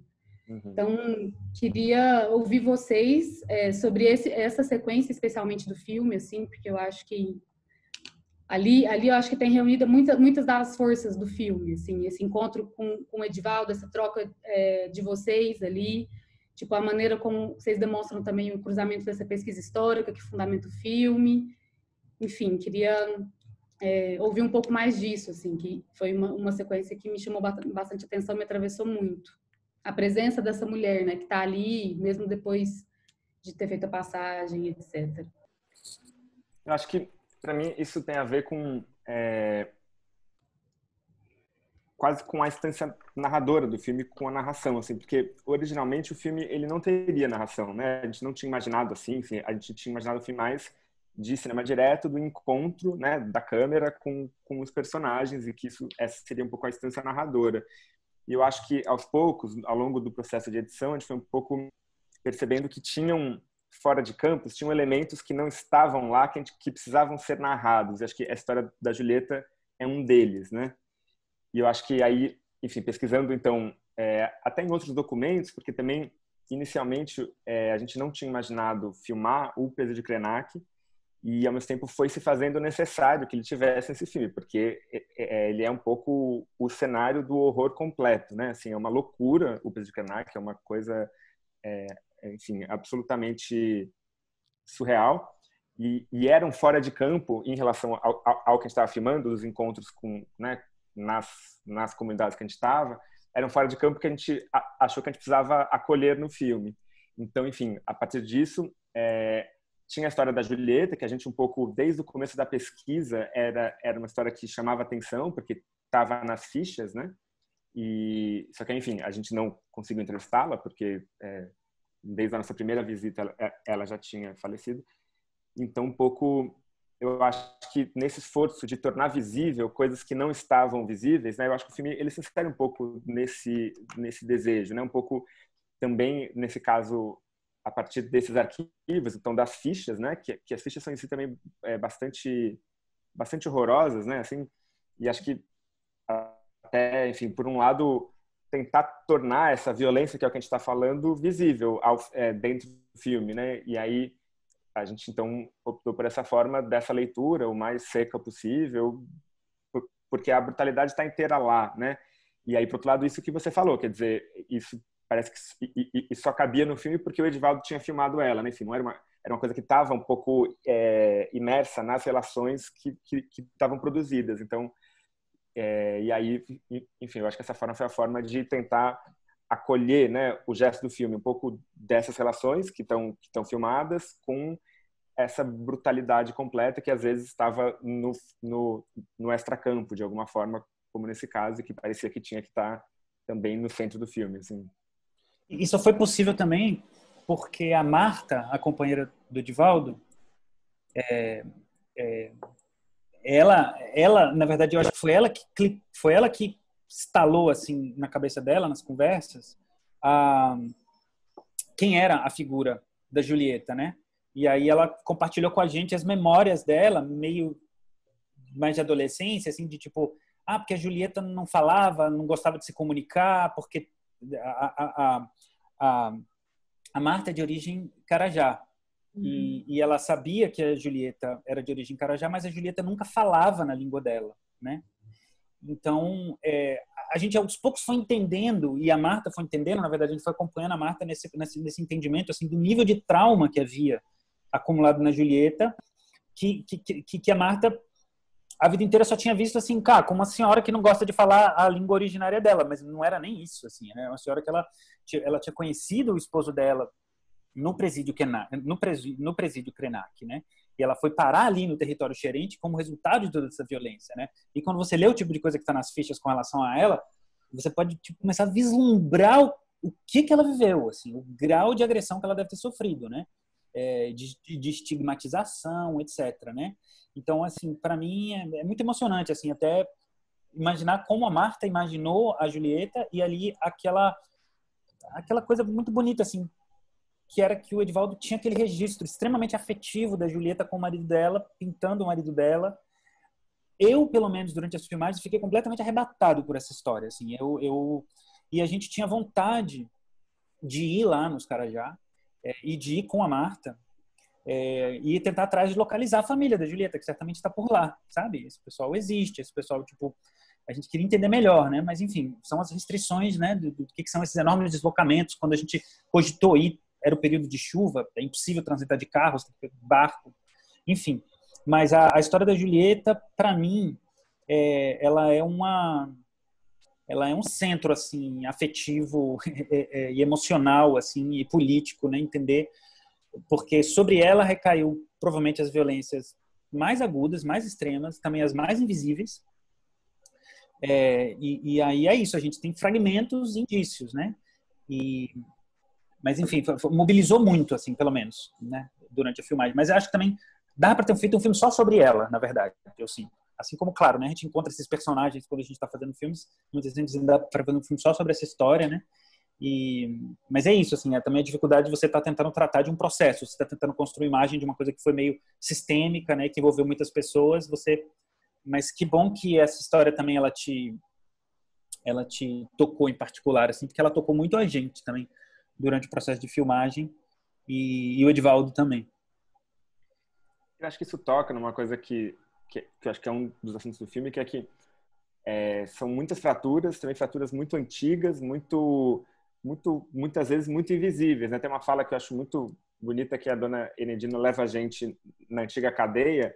Ela fala, não sobrou nada aqui, só o chão. Quer dizer, é um pouco isso, faz 50 anos. Enfim, então, eu acho que nesse sentido, essa história da Julieta era um pouco isso. A gente só consegue entrever um pedaço. E ela também é um pedaço de fraturas imensas, né? Então, aí, enfim, eu acho que a gente tentou tornar eu acho que o filme tem uma série de estratégias para tentar tornar visíveis, né? Essas fraturas mesmo, que são inúmeras e muito profundas, assim. Sim.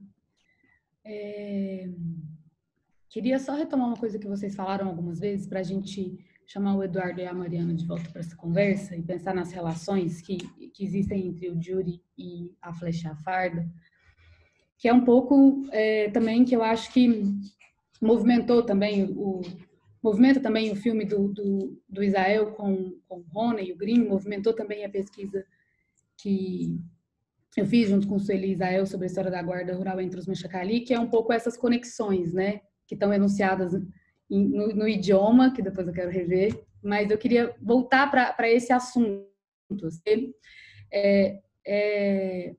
É uma coisa muito louca da gente pensar, né? Quando algumas dessas histórias ganham contornos para que a gente possa se lembrar, né, os brancos, a gente possa se recordar e a gente possa mensurar o tamanho do trauma, da violência que a ditadura cometeu, né, contra o povo brasileiro em geral, mas contra os povos indígenas muito especificamente, usando estratégias assim de guerra, de genocídio muito específicas, ardilosas e bem montadas. Eu acho que a Guarda Rural é um exemplo emblemático disso, né? Do quão profundo, do quanto arguta foi a estratégia do Estado brasileiro de genocídio dos povos indígenas, né? E a Comissão Nacional da Verdade avança para enumerar um pouco e nomear quais foram essas estratégias e ajudar a gente a inventariar o tamanho desse estrago, né? Tem um número que aparece também no filme, né? Que a Comissão Nacional da Verdade, ela elencou 430 ou 40 desaparecidos, né, pela ditadura militar. E a Comissão Nacional da Verdade, a equipe que tratou de investigar os crimes direcionados especificamente aos povos indígenas, estima que mais de 8.350 indígenas tenham sido mortos decorrência de ações diretas ou indiretas do Estado brasileiro, né? E aí o grande paradoxo, né, o grande nó histórico que eu acho que o filme aponta é quando a gente começa a se recordar e essas imagens elas ganham contorno, ganham volume, né? E as pessoas que fizeram parte disso, elas são nomeadas, elas se fazem ouvir, a gente parece que nunca esteve tão distante de qualquer possibilidade de reparação, né, aos povos indígenas. E em muitos trechos das falas, aparecem a história da demarcação, da desintrusão das terras indígenas, inclusive em português também, né? A dona Nedina fala disso, o seu Manuel fala disso.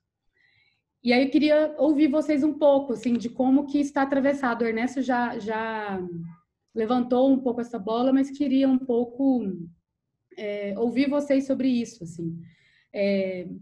Aonde que vocês localizam esse filme nesse sentido? E a sensação mesmo, assim, de lançar esse filme em 2020, né? Justamente nesse contexto em que a gente tem esse presidente que elogia, né, a nostalgia da ditadura militar, não só o presidente, mas, enfim, setores relativamente amplos da população brasileira, assim, e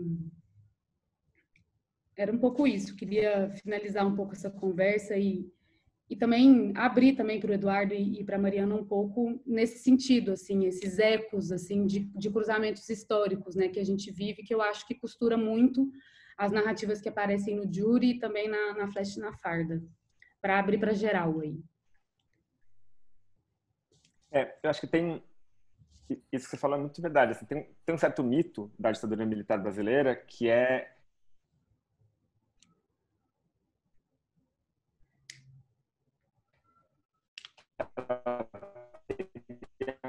matado pouca gente, né? Do Brasil seria 460 pessoas.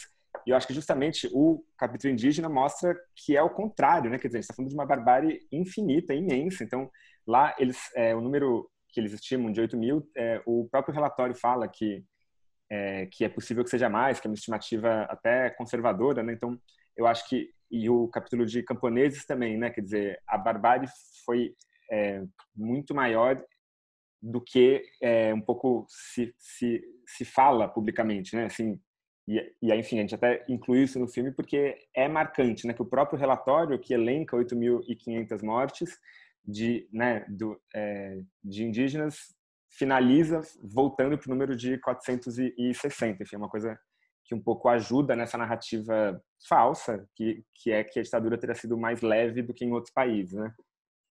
Então, enfim, eu acho que isso é um pouco uma coisa muito, enfim. E ao mesmo tempo, eu acho que também faz esse filme tem uma percepção de que a gente foi, digamos, o filme parte de um gesto investigativo, se quiser, da história da ditadura e de violações desse período. Eu lembro que eu participei de uma visita da Comissão da Verdade Fazendo Câmera e eu lembro de ver uma cena que me chamou muita atenção, que era tinham relatos, né, de violações cometidas. Eu esqueci de que grupo que era, e eu lembro de uma senhora narrar um relato de violência por parte de fazendeiros contra familiares dela, só que essa violência ter sido depois de 85, então não cabia no relatório da Comissão da Verdade. Então, quer dizer, é uma violência contínua, né, que não. E a gente tentou um pouco inserir dentro do filme essas duas temporalidades. Tem uma temporalidade que diz respeito à história do Estado brasileiro, que encontrou na ditadura um período excepcionalmente violento, mas tem uma temporalidade dos grupos indígenas de uma história de constante barbárie. E eu acho que um pouco as duas temporalidades dialogam na existência da Grim. Assim. Então, a gente tentou um pouco acolher essa complexidade que eu acho que está também no centro da experiência histórica da Grim, e da forma complexa como ela é lida lá, como o Ernesto destacou. Acho que tem a ver com esse cenário de uma violação constante, né, que eles estão lidando desde sempre e até hoje. Só em uma frase, só para passar para os outros aí, acho que o ponto central assim do filme é entender como que aquelas lideranças naquele momento tentaram ver se poderiam encontrar na Green uma forma de exercer uma soberania territorial. Tipo, esse foi um cálculo que as lideranças fizeram naquele momento. Eu acho que o filme deixa isso muito claro, assim. E eu acho que tudo gira em torno a isso, na verdade. Gira em torno à possibilidade de defender o território ou não. E eu acho que os mais velhos hoje em dia percebem assim que toda a reorganização política e o discurso anti-indígena, por exemplo, ele diz respeito a uma escassez dos territórios maior, né? Que eu acho que na época da ditadura ela era até menor. Eu acho que havia uma ansiedade menor com relação a demarcações, né? Hoje em dia, né, a expansão da soja, você tem uma especulação e uma ânsia por aproveitar cada, né, pedaço daquela terra para o gado e para a soja, que botam pressão muito maior. Eu acho que boa parte do discurso anti-indígena, que esse momento de militarização e de fechamento meio fascistoide que a gente está vivendo, ele fala muito disso, assim, né? Tipo no Mato Grosso do Sul, isso é evidente, né? É um esbulho, é uma expropriação de terras. O desejo, enquanto os Guarani Kaiowá estão falando, olha, tem território para todo mundo, cabe todo mundo, né? Os brancos estão falando não, né? Produção, soja, que enfim, são duas visões de mundo que eu sinto que na sua base o egoísmo branco ele vem daí. A questão é a terra, Bom, eu pego essa deixa da terra para fazer um comentário conjunto, né? Porque a terra está lá na Amazônia, né? Tá, e a coisa das fronteiras e, né, aprender a ter que criar fronteiras para se proteger do mundo que é a princípio livre. Os dois filmes são muito diferentes em vários sentidos, tá? Vários sentidos, mas tem pontos de conexão impressionantes também. Acho que um deles a gente está explorando muito forte aqui. São filmes que contam histórias, né, que também se passam no passado, mas que são histórias, né, do presente e no presente. Acho que o momento em que eles estão aparecendo dá um vigor super especial para ambos os filmes. São filmes que falam de sofrimento, de dor, né, tem uma história aí muito pesada e tem a ver também com encontros ou desencontros interculturais, né? São filmes de choque no próprio processo aí. Isso acho que apareceu no relato de vocês sobre a questão da língua, da tradução, gravar em húngaro, traduzir ou não, tá lá naquele momento, gravar em língua indígena ou não, como é que isso reaparece. Então, nesse sentido, são filmes também sobre equivocações, né? Equivocações, os encontros que vão produzindo coisas que nos fogem, escapam de toda maneira. O que eu vou fazer é um comentário, né, mais do que uma questão, mas queria ouvir vocês, como fazedores de filmes, um pouco sobre isso, de um outro ponto de conexão meio óbvio, mas que eu queria sublinhar, que é a questão da imagem, né? Os filmes, enquanto tais, são imagens, tá? Né? A gente não está só no áudio, mas tem uma relação com o áudio aí que eu queria explorar um pouco também, ela já veio, né? E são filmes também em cima de imagens, não só, no caso da Cláudia, as fotografias dela, mas a fotografia que ela porta, imagens que estavam esquecidas ou que foram redescobertas, né, repostas. Né? A história do Julie já era conhecida, mas aquela fotografia, digamos, ela foi revelada no filme e ela dá uma conexão. E uma das coisas que me toca nesse caso assim, como que uma figura com uma trajetória de vida como a dela, passando por tantos lugares, guarda uma preciosidade dessa que é tão frágil, tão tênue, tão fácil de desmontar. Essa nossa relação com as imagens, tá? Na Flecha e na Farda é um pouco a mesma coisa de outra maneira. Assim, é uma redescoberta de um conjunto de imagens que foi feito, que estava posto lá e que estava, entre aspas, perdido. A gente nunca perde completamente, né? A gente está aí vendo a ativação em outros contextos, só que essas imagens não falavam, e aí é um pouco um outro negócio. A gente vê uma imagem em movimento, a gente espera que ela fale no sentido de áudio, uma coisa que você não pede a fotografia. Você pede a fotografia que ela fale, né? A gente sabe que uma boa exposição, mesmo fotográfica, tem que ter áudio, etc. E tal, mas a relação é um pouco diferente. Uma imagem silenciosa de fotografia, digamos, não causa tanto ruído como um filme mudo, um filme assim que ao mesmo tempo deu a brecha para vocês. De que eles estão falando? A gente não sabe nem o que eles estão falando, mas ao mesmo tempo a imagem é mais de uma coisa. E é isso que eu queria trazer também, tá? É, tem essa história do filme que dá origem ao filme A Flecha e a Farda, que era essa coisa da imagem de propaganda, né? Que vocês acionaram tanto aí. Eles queriam fazer passar uma imagem com imagens, né? Tá? E, ao mesmo tempo, a Cláudia, assim, né, um dos grandes encontros dela foi estar nessa mediação entre o mundo branco e o mundo Yanomami e fazendo essas imagens dos Yanomami circular. Eu conheci os Yanomami por causa da Cláudia. Assim, a primeira imagem que a gente viu do olha, isso existe. Eu vivi um pouco geracionalmente aqui falando isso, assim, entendeu? Assim, olha, existe, né? Existem povos como esse e não são 10, não são 5, são milhares e assim, né? E com certeza houve um impacto decisivo com relação a dessa imagem propaganda, mas numa chave bem diferente daquela propaganda dos índios fardados, militarizados e tal. E por outro lado, enfim, é assim um relato que aparece, salvo engano, no filme também, né, no relato da Cláudia, que ela começou fotografando ali, não era exatamente para levar a imagem para fora, era para conversar, era para mediar essa relação dela com os Yanomami. Ela não falava Yanomami, o jeito dela falar era com essas imagens. E, ao mesmo tempo, na flecha e na farda, o lugar dessas imagens sendo repassadas e repetidas pelos índios mais jovens e mais velhos nessa relação do que elas suscitam fazer passar. Então, tem esse campo aí, né, que é um campo tenso, que é um campo que a gente conhece um tanto, mas que eu queria ouvir um pouco de vocês, como fazedores de filme, como é que é esse negócio da imagem sobre a imagem com som. Deixa eu só emendar uma coisa que você falou, Eduardo, só para levantar a bola, assim, eles cortarem aí.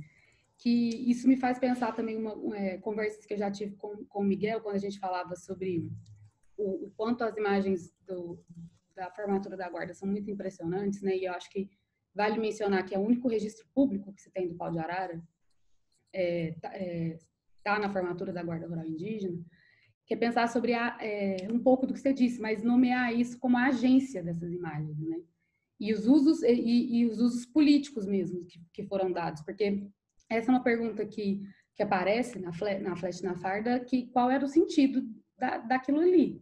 E o Gesco, ele acompanhou, né, os irmãos Vilas Boas em várias expedições de pacificação e produziu também imagens icônicas dos povos do Xingu, assim. Então, esses usos políticos, e aí eu retomo um pouco da pergunta que eu tinha jogado para os meninos, sobre o sentido de fazer esses filmes, tanto de Yuri, no caso da Mariana, mas da Flecha e da Farda agora, da gente pensar também nesse contexto de ameaça que os Yanomami vivem, e igual também os Xerente, os Craôs, os Machacali, os povos indígenas em geral, das suas terras sendo novamente ameaçadas pelas mesmas forças de morte que os ameaçavam há 40 anos atrás e que os ameaçam desde a invasão, assim.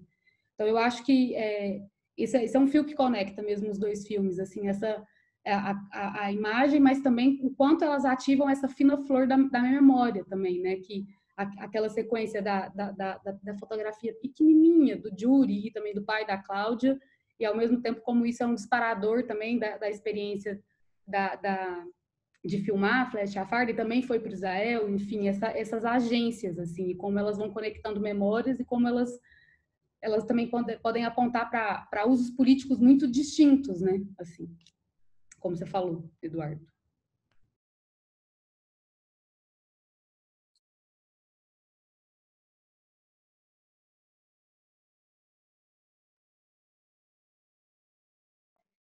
Acho que são os mistérios, né, das imagens.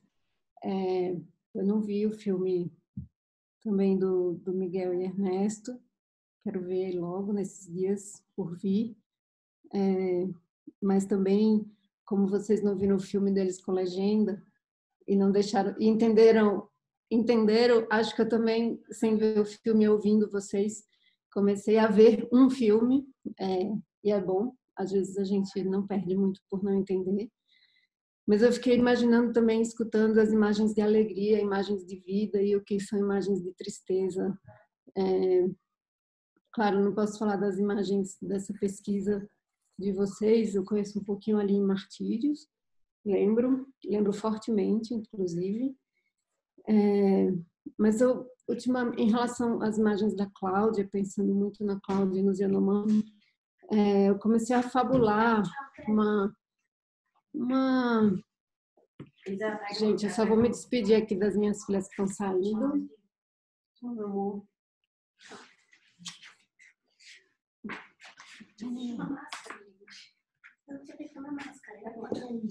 E eu comecei a fabular algo em relação às fotografias da Cláudia, pensando muito no xamanismo, dessa capacidade indígena, das várias etnias indígenas, em serem visitados pelos animais, pelas plantas, pelos espíritos da floresta. E eu comecei a imaginar, assim, numa fabulação mesmo, bem livre, se as imagens da Cláudia elas não foram se transmutando na própria matéria terra. Se é possível a gente fabular assim. Uma vez numa fala do Laimert, Garcia dos Santos, eu não encontrei nunca esse escrito, ou ouvi uma fala dele, ele comentou assim que talvez a maior obra em arte contemporânea do mundo seja da Cláudia, e não são as fotos, mas sim o próprio desenho, aquele contorno grande, né, da terra indígena Yanomami. E a partir daí eu comecei pensando nessa fala bem forte eu sempre imagino esse contorno vermelho, embora o meu Brasil seja livre, como diz Davi, e esse contorno vermelho ele não existe, ele existe só na minha imaginação. Mas eu comecei a imaginar assim, se não é possível pensar uma fotografia que se desintegra ou que se desvela, ou que se desdobra na própria terra. Então, eu acho, aterrando um pouco, que talvez essas imagens tenham ajudado muito a essa pressão, a esse uso político e a essa pressão internacional que a Cláudia fez com Davi para a demarcação da terra. Acho que isso fica claro assim quando a própria Cláudia conta para o Davi, inclusive, como defender ser aliado daquele povo usando uma linguagem não indígena, que são as fotografias. Pensando sobre, quer dizer, essas imagens, eu acho que tem um aspecto que acho que vocês tocaram na fala de vocês, que é que essas imagens elas têm algo profundamente ou contraditório ou perverso. Quer dizer, eu acho que tem uma pergunta que eu acho que a gente se fazia a todo tempo, que é o que olhar para essas imagens revela? O que a gente vê quando a gente olha para elas em um sentido profundo, assim? E acho que essas imagens têm essa espécie de contradição fundamental, que é como que as mesmas imagens, que são imagens com algum aspecto publicitário ou oficial, se quiser, enfim, porque são imagens de um registro, no mínimo, institucional, feito pelos militares, pago pelo Estado ditatorial, são as únicas imagens com que filmaram o pau de arara em exercício na história da ditadura brasileira. Então, tem algo profundamente ou contraditório ou no mínimo revelador de um recalque completo, né, do Estado brasileiro, que ao fazer uma publicidade mostra a tortura, né? E eu acho que tem uma frase que eu gosto muito de Huberman, quando ele fala daquele Respite, o filme do Farok, que analisa, eu não sei se vocês conhecem, mas é um filme muito bonito que analisa com cartelas um material feito pelos nazistas do gueto de Varsóvia. É um material positivo, né? É um material feito para parecer que estava tudo bem. Então tem a imagem de uma menina rindo, e essa menina seria poucos dias depois deportada para Auschwitz. E o Didi Huberman fala que ver o sorriso dessa menina não deveria nos fazer ser contraditório com o horror nazista, mas ao contrário, devia nos fazer ver melhor esse horror nazista que pode abarcar essa produção dessa imagem positiva. Positiva não, né? Desse sorriso, porque tem uma pessoa sorrindo.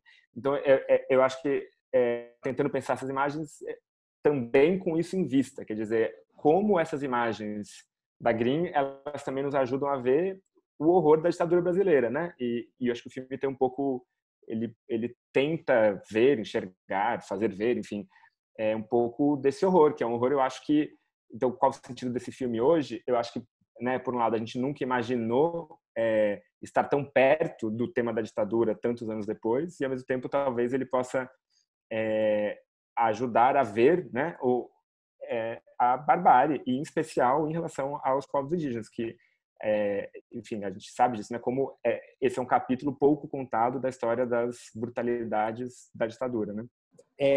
Miguel, se cortar, levanta assim, por favor, os braços, tá? Que eu paro. Não, o que eu estou tentando dizer é o seguinte: a gente tem um controle limitado, né, sobre as imagens que a gente produz, sempre, né?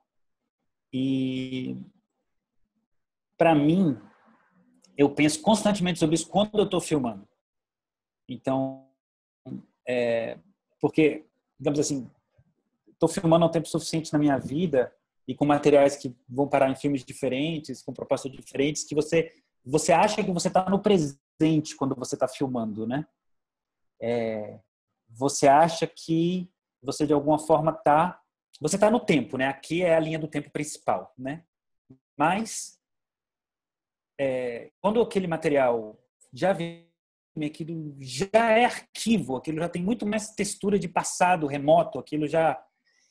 E aí você vai pensando sobre isso ao mesmo tempo que te provoca um certo medo, né? Uma certa apreensão, um desejo de tentar controlar até um pouco mais. Então, pode ser de outra forma.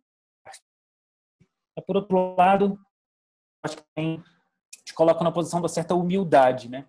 De você entender que aquilo que você está produzindo é muito mais para os outros do que para você, enquanto arquivo mesmo, né? Enquanto vida condensada ali. E eu fico pensando nesses materiais que a gente se debruça para eles assim, com essa verdade histórica toda, assim, um pouco muito mais conectados a essas experiências assim de relação, de tempo, de encontro. Por isso que, para mim, assim, num mundo tão povoado de imagens, no qual parece até às vezes um pouco excessivo produzir mais imagens, né? E no qual parece que o gesto de edição é o gesto que carece, né? Realmente parece que é a saída pela edição, hoje em dia eu sinto, né? Inclusive a saída política, a saída existencial, né? Porque a gente produz imagens dessa compulsão. Mas nesse mundo, a sensação que eu tenho é que produzir imagens, para mim, faz sentido se de repente elas estão conectadas com o seu aspecto mais relacional, mais corporal, mais interpessoal.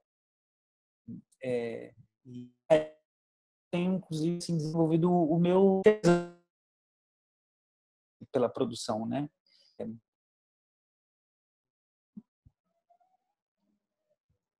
Acho que deu uma bela de uma cortada.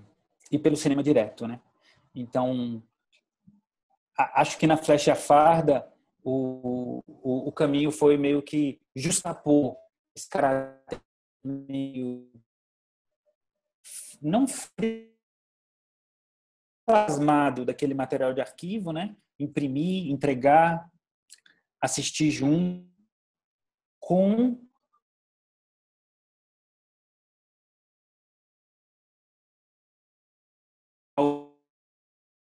uma filmagem também profissional, uma filmagem assim que permite estar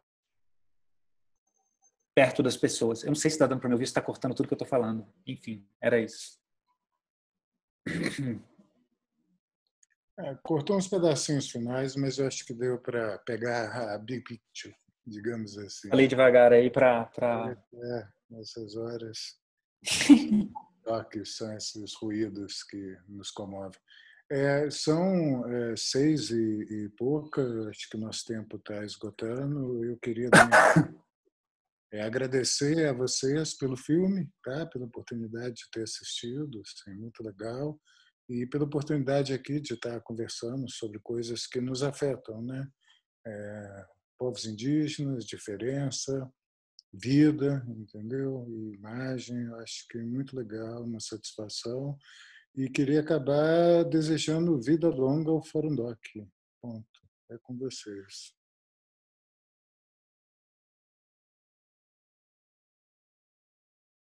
Eu acho que, da minha parte, eu também só tenho vontade mesmo de agradecer a partilha, né, a escuta, a troca. Ernesto, sua fala ficou picadinha, mas no final você terminou dizendo isso, estar juntos, a vontade de estar junto, algo assim. E acho que é isso que nos interessa e acaba sendo o Fórum Doc esse ponto de encontro, de convergência, né, para tudo isso. Então, obrigada a vocês pela tarde. Eu também queria agradecer muito e fiquei muito curioso com o seu filme, Mariana. Eu quero muito ver ele assim que começar o Fórum Doc. Vamos ver nossos filmes. Obrigado, pessoal. Vida longa ao Fórum Doc. Massa, muito bom conversar com vocês. Eu tô louco para assistir o filme da Mariana também. E os outros filmes do Fórum Doc. Obrigada, gente. Boa tarde. Obrigada pelo tempo aí, pela conversa. Então, vamos sair de linha, dizer tchauzinho e dizer que funcionou, né? Se a gente saiu a fim de ver os filmes um dos outros, a fim de se encontrar, é porque acho que estamos no caminho, que é torto. Funcionou, mas esse momento da despedida é tão estranho, né? Porque não dá para... Não dá para... não Eu dá para ainda sentir o cheiro, né? Digamos assim, entendeu? A Eu ainda não textura. sei fazer isso, sem achar, sabe, indelicado, né? Pois é. Mas é isso, gente. Com carinho e com afeto, tá, gente? Carinho com afeto, sim, sempre. Tá bom? Beijos, queridos, queridas.